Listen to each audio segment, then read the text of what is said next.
চিনেন হুম আপনার আপনাদের চিকিৎসা করতে হবে আপনাদের। আমাকে চিকিৎসা করতে হবে? কি চিকিৎসা করতে হবে বলেন? হ্যাঁ, আমার জ্বর মাপে দেখেন তো, জ্বর, আমার জ্বর মাপে দেখেন।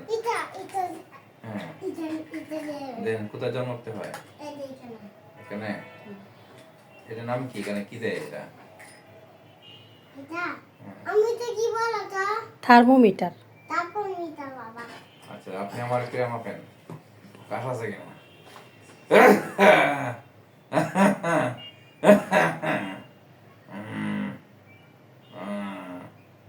ডাক্তার সাহেব, আমার কি হয়েছে? হ্যাঁ, আমার কি হয়েছে ডাক্তার সাহেব?